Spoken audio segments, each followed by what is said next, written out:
नमस्कार दोस्तों, मेरा नाम है आदर सिंह और आज इस वीडियो में हम पढ़ने जा रहे हैं महाजनपद पीरियड के बारे में। आज हमको पता है कि अधिकतर लोग जो हैं शहर में रह रहे हैं, ठीक है। लेकिन उन शहरों की शुरुआत कहाँ से हुई? जो अर्बनाइजेशन था उसकी स्टार्टिंग कहाँ से हुई? मतलब कि जो सेकंड अर्बनाइजेशन है वो कब आया? इसी के बारे में आज हम महाजनपदात पीरियड के बारे में जानेंगे।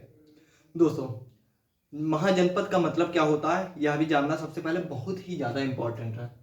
जनपद का मतलब होता है कि जहाँ पर लोग अपने पैर रखें।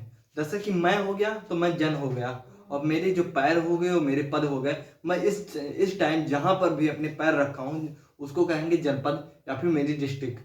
आपको पता होगा आप जिस जिले में हैं वही आपका जनपद है, तो इसी को कहते हैं जनपद। और इसी के जो बड़े फॉर्म में कई जनपद जब उस टाइम पे एक बड़ा जनपद था तो उसी को कहते थे महाजनपद। तो क्या होता है कि छठी सदी ईसा पूर्व में क्या होता है, 6th सेंचुरी बीसी में से लेकर 325 बीसी में हमारी हिस्ट्री में कुछ चेंजेस होते हैं। लेटर वैदिक पीरियड में क्या होता है, नए नए जो है स्टेट जो है इमर्ज होते हैं, नए नए महाजनपद इमर्ज होते हैं। और इसी के साथ शुरुआत होती है महाजनपदास पीरियड की। 16 महाजनपदास थे, उनका लोकेशन क्या है और साथ ही साथ उनकी कैपिटल क्या है। फर्स्ट नंबर पर जो है वो है अंग। अंग का जो कैपिटल था वो था चंपा में। और मुंगेर और भागलपुर आज के बिहार में जो है इसकी जगह थी, लोकेशन है। मगध की बात करें तो सबसे पहले राजगीर में था, बाद में इसका कैपिटल जो है उठा के पटना में कर दिया गया, पाटलिपुत्र में कर दिया गया। ये आज के गया और पटना जो बिहार में है वहाँ पर है। काशी की अगर हम बात करें तो इसका भी कैपिटल काशी ही था, और साथ ही बनारस में था ये आज के। वत्स की बात करें तो कौशाम्बी इसका कैपिटल था, इलाहाबाद के लोकेशन पर ये है आज। कौशला जिसकी राजधानी थी श्रावस्ती, ईस्टर्न उत्तर प्रदेश जो आज का अयोध्या है भैया, वहीं पर जो है कौशला था।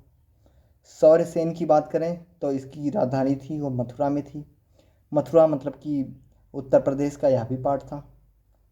पांचाल की बात करें तो कंपिल्य जो है वेस्टर्न उत्तर प्रदेश में यह था, कंपिल्य इसकी राजधानी थी। कुरु इंद्रप्रस्थ जो है साउथ ईस्टर्न हरियाणा में और मेरठ में है। साथ ही साथ मत्स्य जो विराटनगर जयपुर वाला एरिया है, विराटपुर इसका विराटनगर जो है इसका कैपिटल था किसका, मत्स्य का। चेदी की बात करें अगर तो बांदा जो है, हाँ, और बुंदेलखंड इसका एरिया था, बांदा इसका क्या था, कैपिटल था। अवंती अवंती का 2 कैपिटल था, एक उज्जैन एक माहिष्मती, एमपी के मालवा में जो है। और बड़े हिस्से को कवर करता था एमपी में ये कौन, अवंती। गांधार की बात करें तो तक्षशिला जो आज के पाकिस्तान रावलपिंडी में है, ठीक है। और कंबोज जिसकी राजधानी थी पूंछ, जो हरका आज के कश्मीर में है। अगर हम बात करें अस्माका की तो पैथन इसकी राजधानी थी, जो गोदावरी नदी और नर्मदा नदी के किनारे, मतलब कि साउदर्न पार्ट में इंडिया के था ये। वज्जी की अगर हम बात करें तो वैशाली इसकी जो थी कैपिटल थी, हाँ। और वैशाली मतलब कि बिहार वाला जो एरिया है इसी लोकेशन पे ये था। मल्ल की बात करें तो कुशीनगर में, कुशीनगर कहाँ है, देवरिया और बस्ती और गोरखपुर के एरियाज में कुशीनगर बसा है। तो यह था 16 महाजनपदास के बारे में। दोस्तों, या तो हुई बात उन 16 महाजनपदास की और उनके कैपिटल और साथ ही साथ उनके लोकेशंस की कि वो कहाँ पर हैं। लेकिन अब बात आती है कि हमारे पास इतना जो है एग्जैक्ट जानकारी है, वो भी इतना साल पहले की, तो ये जानकारी हमको मिलती कहाँ से है? जो इतिहासकार हैं, हाँ, वो इतना कन्फर्म, जो हिस्टोरियन है इतना कन्फर्म होके कैसे बता देते हैं? कौन से उनके पास एविडेंस रहते हैं जिससे वो कह देते हैं हाँ भैया ऐसा ऐसा ऐसा? तो फिर हम जानेंगे कि कौन कौन से सोर्सेस हैं इसके हिस्ट्री के, किसके हिस्ट्री के, महाजनपद पीरियड के। बुद्धिस्ट लिटरेचर एक है, उसका नाम है अंगुरुत निकाय, और साथ ही साथ महावत्स। इन दोनों लिटरेचर्स में जो है हमको जानकारी मिलती है 16 महाजनपद के बारे में। और उसी टाइम पे जैसे हमको पता है जिस टाइम पे महाजनपद इमर्ज हो रहे थे उसी टाइम पे, जैसे हमको पता है ना कि वो लुम्बिनी में थे, बोध गया में बाद में आए गौतम बुद्ध, उसके बाद सारनाथ में आए, सारनाथ के बाद फिर कुशीनगर आए। हाँ, तो इससे हम सोचें अगर महाजनपद में सोचें अगर, तो कि हमें पता चलेगा कि पहले वो मगध में थे, उसके बाद फिर वहाँ से होकर वो आए यहाँ काशी में आए, काशी के बाद फिर मल्ल में आए। तो फिर इस तरह से अगर हम महाजनपद के साथ जोड़ें तो ये महाजनपद जो है उसी टाइम पे इमर्ज हो रहे थे, कुछ इमर्ज भी हो गए थे। कब? जब बुद्ध और जैन जैसे बड़े बड़े तीर्थंकर्स जो है पैदा हो रहे थे, बड़े बड़े जो है फिलोसफर्स, या फिर हम कह सकते हैं एक टाइप के समाज सुधारक जो थे, वो उनकी स्टार्टिंग हो रही थी, रिलीजियस मूवमेंट आ रहा था। तो उनके जो अनुयायी थे उन्होंने जो लिटरेचर्स लिखे, ठीक है, उसी में से ये पार्ट है, एक है अंगुरक निकाय और दूसरा है महावत्स। अगर हम जैन लिटरेचर की बात करें तो भगवती सुत्त, तो ये क्या करते हैं उसके बारे में काफी ज्यादा हमको जानकारी देते हैं। हाँ, हमें बताते हैं कि 16 महाजनपद थे और उनके नाम जो है काफी ज्यादा माइनर वेरिएशन थोड़ा बहुत है इधर उधर नाम में डिफरेंस, लेकिन काफी ज्यादा एग्जैक्ट जो है ये हमें सोर्स प्रोवाइड करते हैं। इसके साथ ही साथ आर्कियोलॉजिकल सोर्स जो है वो भी बहुत हेल्प करता है। फॉर एग्जाम्पल मान लीजिए कि काशी है, हाँ, वहां पर खुदाई किया गया, एग्जीवेशन किया गया, बाद में पता चला कि नहीं भैया ये 5th सेंचुरी BC से पुराना, यहाँ पर कोई एविडेंस ही नहीं है। जैसे क्या था ना, गौतम बुद्ध की जो जन्म तिथि है, हाँ, उस पर विवाद है। कुछ लोग कहते हैं, कुछ स्कॉलर्स कहते हैं नहीं ये 5th सेंचुरी की पहले ही पैदा हो गया था, कुछ लोग कह रहे हैं नहीं भैया उसके बाद पैदा हुआ।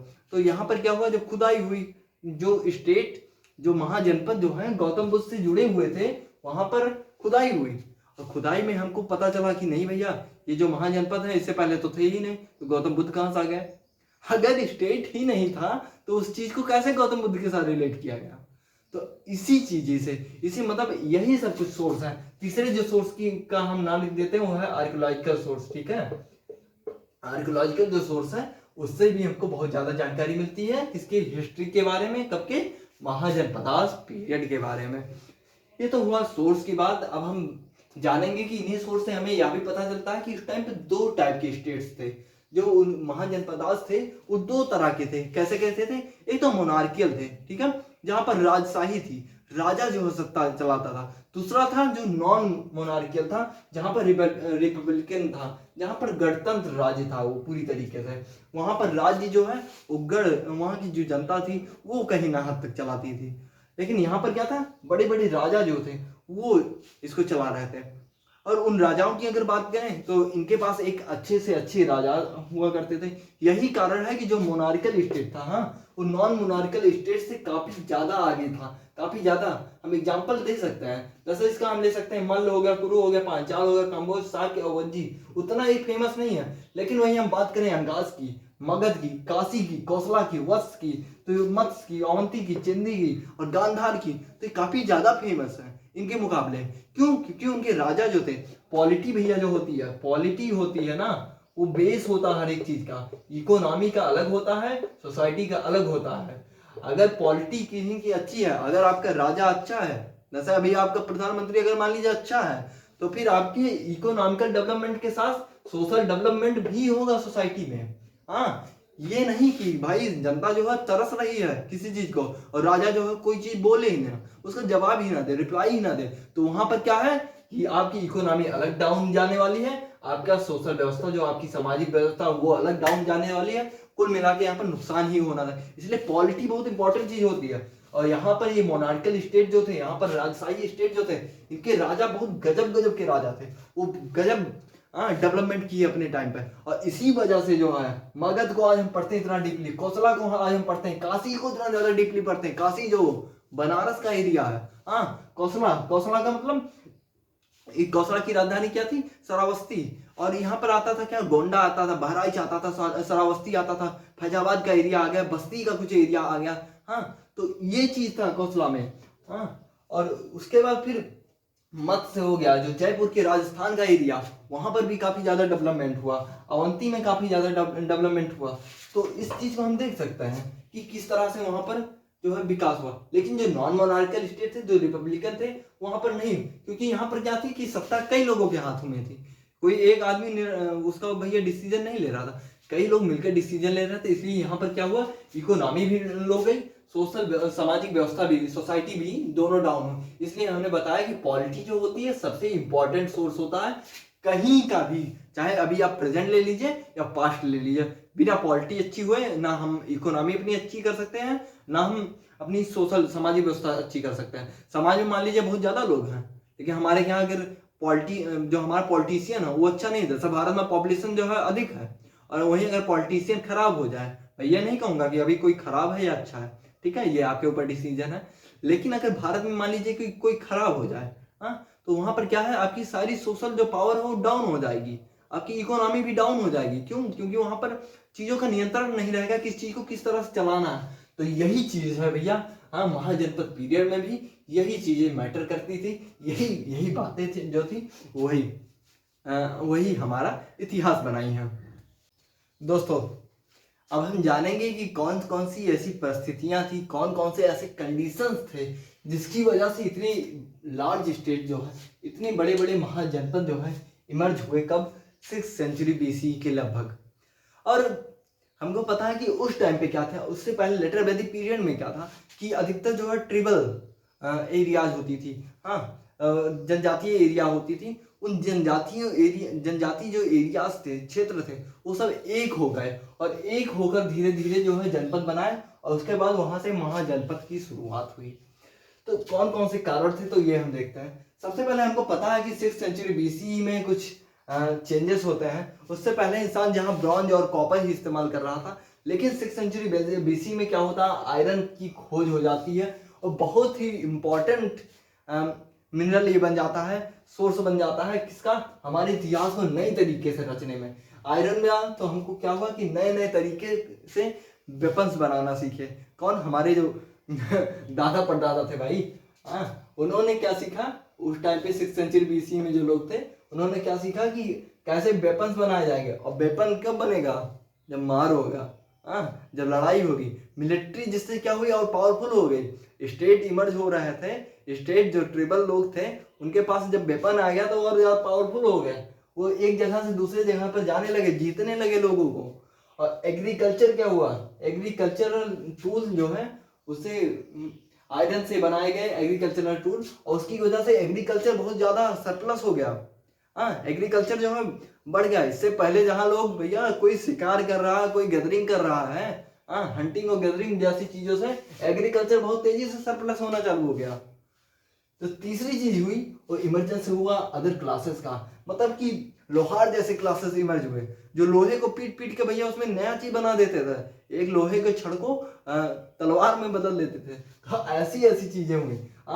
उसके बाद फिर कुदार और फावड़ा, जो कुदाल है और फावड़ा जैसे टूल्स जो है हमारे सोसाइटी में आए, उससे इसकी वजह से क्या हुआ, सबसे ज्यादा फायदा किस में हुआ, एग्रीकल्चर में।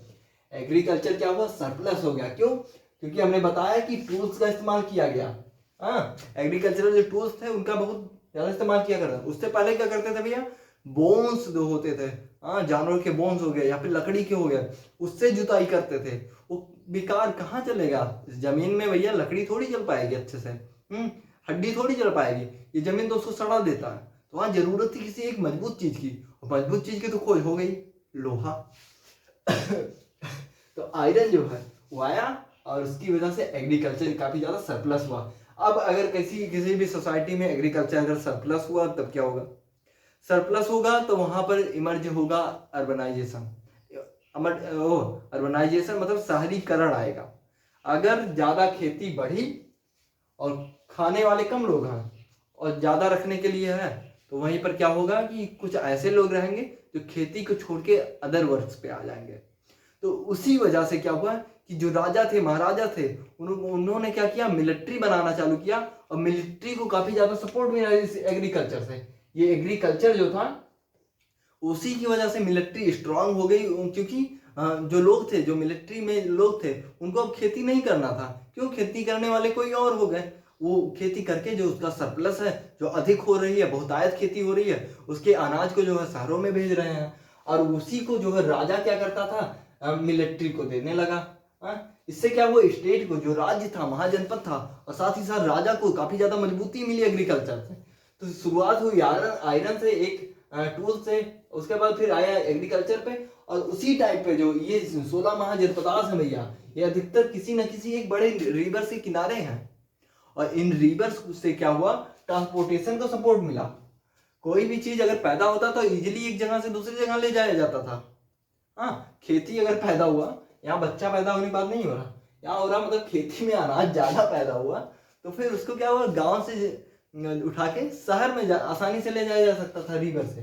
जैसे अभी भी यूरोपियन कंट्री में अगर आप जाएंगे तो वहां पता लगेगा कि अधिकतर जो है लैंड ट्रांसपोर्टेशन से ज्यादा रिवर ट्रांसपोर्टेशन पे, मतलब कि वाटरवेज पे ज्यादा ध्यान दिया जा रहा है। हमारे क्या हाईवेज पे ध्यान दिया जा रहा है, पेड़ काटे जा रहे हैं, लेकिन उनके क्या क्या हो रहा है कि अधिकतर जो है गवर्नमेंट जो है, वहाँ की सरकार जो है, अधिकतर ध्यान दे रही है रिवर ट्रांसपोर्टेशन की। और दूसरी चीज क्या हुई, रिवर से फायदा मिला, इरिगेशन, खेतियां जो मिली है, जो सिर्फ जोतने थोड़ी हो जाएगा कोई काम उसमें तो भैया सींचना भी पड़ेगा खेतिया को। तो इसलिए क्या हुआ कि वहां पर जरूरत थी इरिगेशन की, इसलिए कई सारे कैनाल्स बनाए गए।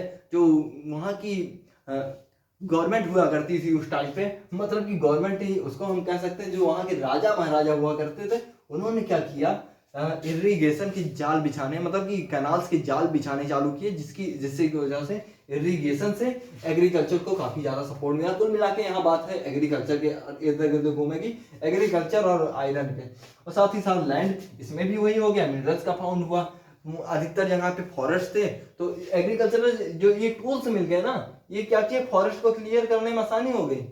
पहले क्या होता था, कॉपर से काटते थे किसी चीज को, कॉपर काफी ज्यादा उतना मजबूत नहीं था आयरन के मुकाबले, तो टेढ़ा हो जाता था कहीं वो, फिर उसको घिसते थे, फिर काटते थे, फिर टेढ़ा हो जाता था। लेकिन भैया जब आयरन आ गया ना, तो आयरन से क्या फायदा हुआ कि इजीली किसी चीज को काटा जाता है। लेकिन फिर भी आयरन में भी एक कमी होती है, या फिर कोई भी मुझे एक लाइन याद है कि खूब कड़ा तना शीशम का, बड़े कुल्हाड़े से कट जाता, लेकिन वह भी बड़ा कुल्हाड़ा कोमल केले से घिस जाता। मतलब कि यहाँ पर अब साइंस की भी बात कर लेते हैं थोड़ा सा। एक तना है, किस तना है पेड़ का, हाँ, खूब कड़ा तना शीशम का। शीशम का पेड़ आपने सुना होगा, बहुत ही मजबूत पेड़ होता है, तो उसका जो तना होती है, उसकी डालें जो होती है, उसका पेड़ जो होता है काफी मजबूत होता है। खूब कड़ा तना शीशम का, बड़े कुल्हाड़े से कट जाता है। बड़ा कोई कुल्हाड़ा मान लीजिए, जिसको टंगारा कहते हैं, उससे हम इसको काट सकते हैं। हाँ, लेकिन वो भी बड़ा कुल्हाड़ा। लेकिन ये जो बड़ा कुल्हाड़ा है, आयरन का बना हुआ है, हाँ, ये भी एक कोमल जो केले का पेड़ है, हाँ, तो केले का पेड़ है, उससे क्या होता है, ये घिस जाता है। क्यों? क्योंकि इसमें एक ऐसी एसिड पाई जाती है केले के उसमें रेशो में, जिससे क्या होता है, बड़े बड़े मेटल्स जो हैं वो भैया घिस जाते हैं। तो ये भी चीज है कि भले ही लाख मजबूत थे, लेकिन एक केले के उसके आगे घिस जाते हैं। कभी भी आप देखेंगे, कभी अगर आपको मौका मिले तो जरूर देखिएगा, आप चेक करिएगा, जो केले का पेड़ होता है, उससे जो उसके जो अंदर की लिक्विड होती है, हाँ, जो वाटर वाला पार्ट होता है, वो बहुत ही हार्ड होता है। अगर कहीं लग हो जाता है तो फिर वो पीला लाल सब कर देता शरीर को। तो फिर यही चीज है कि एग्रीकल्चर से, इसे टूल से क्या हुआ कि फॉरेस्ट जो है क्लियर किए गए, काफी ज्यादा मिनरल्स के काफी ज्यादा इन्वेंशन हुए, और एग्रीकल्चर को काफी ज्यादा सपोर्ट मिला। और इसी के साथ इमरजेंस हुआ 16 महाजनपदास की भैया, जो आज हमारे लिए इतना इंपॉर्टेंट हो गया। अगर हम डीयू में कोई पढ़ रहा है तो इंद्रप्रस्थ वाला एरिया जो है वो इतना इंपॉर्टेंट हो गया, कोई बीएचयू में पढ़ रहा है तो काशी वाला एरिया इंपॉर्टेंट हो गया, उसके बाद कोई जो है वहाँ इलाहाबाद यूनिवर्सिटी में पढ़ रहा है तो वहाँ पर जो है इंपॉर्टेंट हो गया क्या, वत्स वाला एरिया। तो इस चीज से हम देख सकते हैं कि कितने ज्यादा इंपॉर्टेंट थे ये। जो अब हम जानेंगे कुछ ऐसे महाजनपदास की जो हमारे लिए इंपॉर्टेंट होते हैं। कई बार तो इनसे प्री में पीसीएस और आईएएस की प्री में इनडायरेक्ट क्वेश्चंस भी इनसे उठते हैं। तो फिर हम देखते हैं इनके बारे में थोड़ी डीप से। वत्स की अगर हम बात करें तो यमुना नदी के किनारे था, ठीक है, कौशाम्बी और इलाहाबाद के एरिया में, मतलब कि आज का जो नैनी का एरिया है और इलाहाबाद का एरिया है, और उसके साथ ही साथ जो जौनपुर का एरिया है, वहाँ पर ये वत्स था। और साथ ही साथ इसके गंगा नदी और यमुना नदी, ये दो नदियां जो हैं इसके वत्स में थी। जैसे कि प्रयागराज में हमको पता है गंगा और यमुना का संगम होता है, तो इसलिए इम्पोर्टेंट था। यहाँ पर एग्रीकल्चर डेवलपमेंट इसी वजह से हुआ। उसके साथ ही साथ कुरु और पांचाल की बात करें तो इसका हिस्ट्री अभी तो हमारे लिए इतना इम्पोर्टेंट नहीं है, लेकिन बीबी लाल ने, हम आपको बता दें कि बीबी लाल जो एक आर्कियोलॉजिस्ट थे, उन्होंने यहाँ पर खुदाई की, ठीक है, कहाँ, हस्तिनापुर में, जो इसी के पार्ट में है, हाँ, कुरु और पांचाल के एरिया में था। तो वहाँ पर इन्होंने खुदाई किया। उसके बाद उन्हें क्या पता चला कि वहाँ की जो एविडेंस मिले वो ऐसे नहीं थे कि जो हमें बताएं कि डायरेक्ट कि हाँ महाभारत वार जो है सही में हुआ था, क्योंकि जितना एज बताया जाता है, जितना पहले बताया जाता है महाभारत वार को, उतने पुराने तो कोई ऐसे आर्कियोलॉजिकल एविडेंस नहीं मिले हमको कहाँ, और कुरु और पांचाल जैसे एरिया में। लेकिन फिर भी ये हमारे लिए एक इम्पॉर्टेंट स्टेट हो सकता है। साथ ही साथ अगर हम बात करें अवंती की, तो जैसे हमने बताया था कि अवंती जो है वो सेंट्रल मालवा में और मध्य प्रदेश में, इन सब एरिया में फैला हुआ था आज के अगर देखा जाए तो। और इसके कैपिटल्स की बात करें तो इसके दो कैपिटल्स थे, एक नॉर्थ साइड में था ना, जो था उज्जैन। अगर साउदर्न पार्ट की अगर हम बात करें, ठीक है, तो वो था माहिष्मती, साउदर्न पार्ट है। और उज्जैन वही महाकालेश्वर वाला जो है, महाकाल का उज्जैन। उसके बाद अगर हम काशी की बात करें तो काशी हमको पता है उस टाइम पे जितने बड़े बड़े फिलोसफिकल टीचर निकल रहे थे, जो जैसे कि बुद्ध हो गए, या फिर अगर हम जैनिज्म से देखा जाए तो जैनिज्म के जो पार्श्वनाथ थे, इन सबका जो है रिलेशन इसके साथ, काशी के साथ काफ़ी ज़्यादा अच्छा था। काशी उनसे काफ़ी ज़्यादा जुड़ा था। वो अपने टाइम का एक रिलीजियस अर्बन फील्ड बन गया था, क्या, काशी बन गया था। वहाँ पर अधिकतर लोग जाते थे रिलीजन को लेकर, इसीलिए हमको पता है कि सबसे ज़्यादा मंदिर भी काशी में ही पाई जाती हैं। ये पावरफुल स्टेट था। यह भी गंगा नदी के किनारे बसा हुआ है, क्या मतलब पूरा ये काशी जो है बसा हुआ है। और इसका जो कैपिटल था वो वाराणसी था, मतलब कि आज का बनारस जिसको भी हम कह सकते हैं। और हमारे प्रधानमंत्री नरेंद्र मोदी जी यहाँ के सांसद भी हैं। हाँ, तो फिर अगर हम मल्ल की बात करें तो मल्ल का लोकेशन सबसे पहले हम जानते हैं। मल्ल का लोकेशन जो है आज के देवरिया, गोरखपुर, बस्ती, हाँ, उसके बाद कुशीनगर, इन सब एरिया में था। और इसका जो कैपिटल था कुशीनारा में था। कुशीनारा जो है आज एक नए नाम से जाना जाता है, कुशीनगर के नाम से जाना जाता है, जहाँ गौतम बुद्ध का मृत्यु हुआ था। कहाँ पर, कुशीनारा में। तो यह भी मल्ल डिस्ट्रिक्ट का पार्ट था। अब हम डीपली जानेंगे कौशला के बारे में। हमें आपको यह भी बता दें जो इसकी टेरिटरी थी, इसके नॉर्थ में क्या था, मल्ल डिस्ट्रिक्ट के नॉर्थ में क्या था, वज्जी डिस्ट्रिक्ट थी, ठीक है, वज्जी डिस्ट्रिक्ट थी। और इससे इसके बॉर्डर से इसका भी बॉर्डर मिला था, किसका, कौशला का बॉर्डर मिला था। और कौशला की अगर हम बात करें तो इसके सबसे पहले है इसका लोकेशन। अगर हम इसके कैपिटल की बात करें तो श्रावस्ती जो थी, ठीक है, श्रावस्ती जो है वो इसका कैपिटल था, किसका, कौशला का, आज का जो श्रावस्ती है।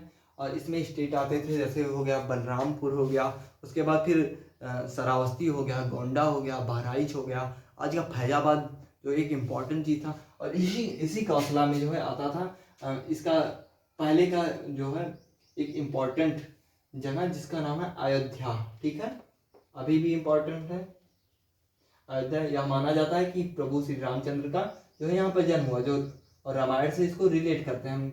और यह भी कौशला राज्य क्षेत्र में था, हाँ। और साथ ही साथ इसमें शाक्य और कपिल वत्स जैसे जो ट्रिबल रिपब्लिकन टेरिटरी थे, ठीक है, मतलब कि जो जनजातीय गणतंत्र राज्य थे वो हमें कौशला के एरिया में भी मिल सकते हैं, मतलब मिलते हैं एविडेंस कि शाक्य जो था और कपिल वत्स जो था वह भी कौशला में ही आता था। ये जो टेरिटरी थे, जो छोटे छोटे टेरिटरी थे।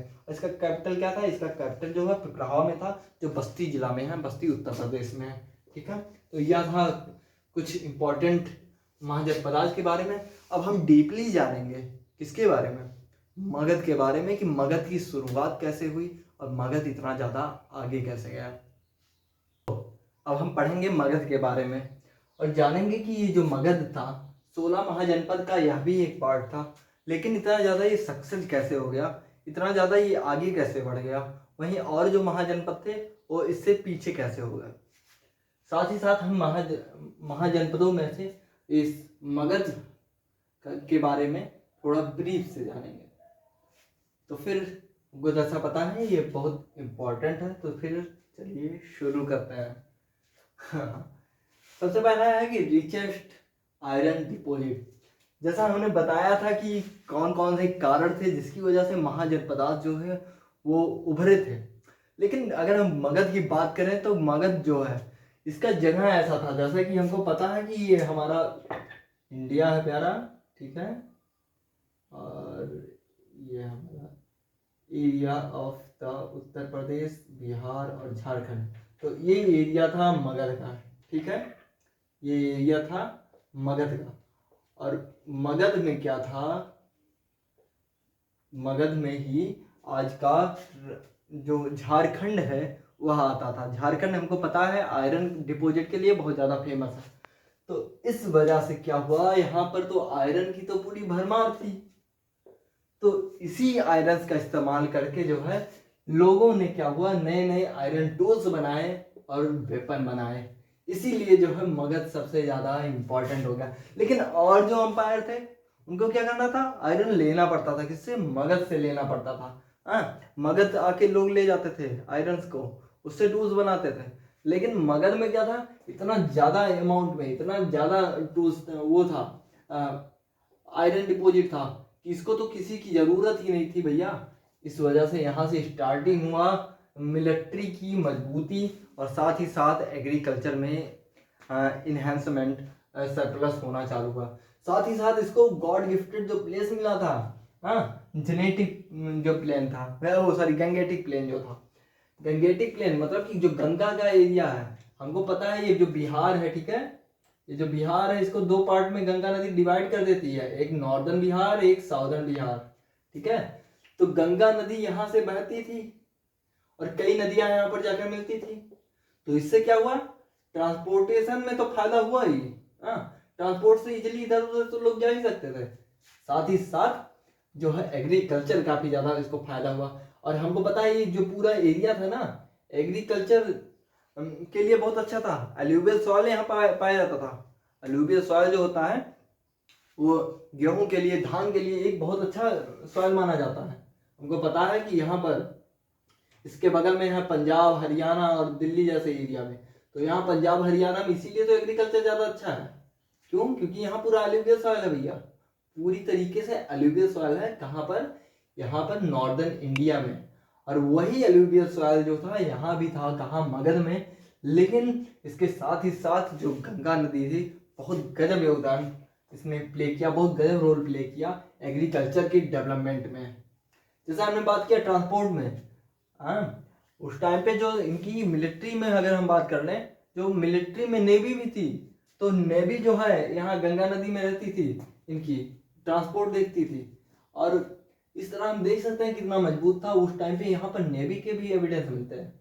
यूज ऑफ हॉर्स, मतलब घोड़ों का इस्तेमाल करना चालू कर दिए थे इन लोग अपने मिलिट्री में। एलिफेंट, और सबसे पहले मगध ने ही एलिफेंट का स्टार्टिंग किया, क्योंकि पूरा एरिया जो था जंगल का एरिया था। पूरा जो मगध एम्पायर था, पूरा यहाँ पर भैया जंगल ही जंगल थे, पूरा जंगल ही जंगल थे। और इन्हीं जंगल में पाई जाती थी हाथी। हर इन्हीं हाथियों का इस्तेमाल करके इन्होंने मिलिट्री को अपनी इतना मजबूत बना दिया। और साथ ही साथ चैरियट, मतलब कि रथ की भी इन्होंने खोज कर ली और दूर दूर तक जो है जीतना चालू कर दिया। बड़े बड़े अगल बगल के एम्पायर जो है उनको जीतना चालू कर दिया, ठीक है। अभी कैसे हम बताएंगे। ये तो थी इनकी मजबूती। हाँ, हमें एक मुझे लाइन अपनी याद है, मैं ट्रिक इस्तेमाल किया था क्लास 12 में याद करने का। हाथी, घोड़ा, रथ, ट्रांसपोर्ट, नेवी, पथ। मतलब कि हाथी हो गया उनके पास, घोड़ा हो गया, चैरियट हो गया, ठीक है, एलिफेंट, हॉर्स, चैरियट, ट्रांसपोर्ट हो गया उसके बाद, हाँ, सबसे इंपॉर्टेंट ट्रांसपोर्ट। उसके बाद नेवी जो है, जैसे हमने बात किया गंगा। उसके बाद पथ, मतलब कि फूट, जो वो फूट सोल्जर्स थे, हाँ, जो इनके पास पैदल सेना थी, वो भी इनकी काफी ज्यादा स्ट्रांग थी। इनकी सेना काफी ज्यादा बड़ी थी। इसी वजह से क्या था, मगध के आगे कोई टिक नहीं सकता था, समझे। और यहाँ की जो किंग्स थे, जो एडमिनिस्ट्रेटर थे, हाँ, यहाँ का एडमिनिस्ट्रेशन जो था वह भी काफी ज्यादा अच्छा था। जैसे हम एग्जांपल ले सकते हैं बिम्बिसार की, जो हर्यंक डायनेस्टी। मगध की पहली डायनेस्टी कौन सी थी? हर्यंक डायनेस्टी। वहां पर सबसे पहला रूलर कौन था? बिम्बिसार। कहाँ का? मगध का। मगध का वो क्या था, कैपिटल क्या था?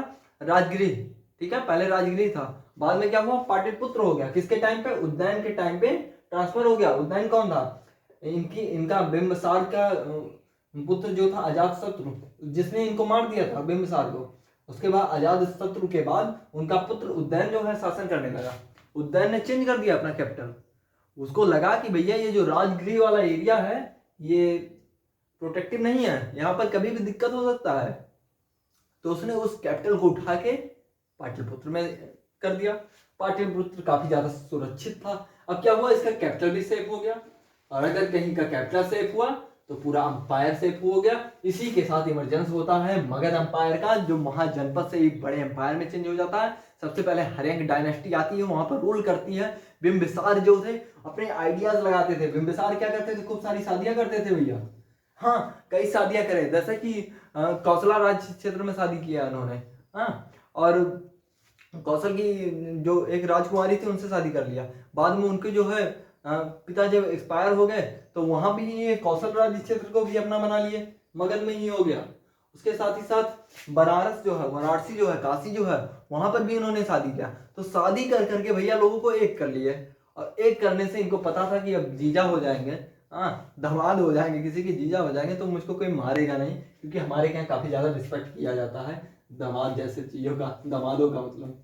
तो यही कुछ आइडियाज थे जो बिंबिसार ने लगाए, उदयन ने लगाए, और मगध को इतना ज्यादा सक्सेस बनाया। और साथ ही साथ मैंने बात की थी ना कि पॉलिटी जो होती है बहुत इंपॉर्टेंट चीज होती है भैया। पॉलिटी से ही तो इकोनॉमी और सोसाइटी डिपेंड करता है कि कितना ग्रो करना है, और इसका इन्होंने इस्तेमाल किया, पॉलिटी का बेहतर इस्तेमाल किया। और साथ ही साथ इमरजेंस हुआ, किसका, मगध का इमरजेंस हुआ। तो ये था हमारा पूरा लेक्चर महाजनपद पीरियड के बारे में। आशा आपको अच्छा लगा होगा। अगर अच्छा लगा है तो वीडियो को लाइक करिएगा यार, बहुत मेहनत लगाना पड़ता है, बहुत पढ़ना पड़ता है पढ़ाने के लिए। और साथ ही साथ सब्सक्राइब भी चैनल को करिएगा, अगर हो सके तो शेयर करिएगा। मुझे पता है मित्रों को शेयर तो नहीं करोगे क्योंकि जलनखोर हो साले तुम तो फिर यहाँ पर है भैया, ऐसा तो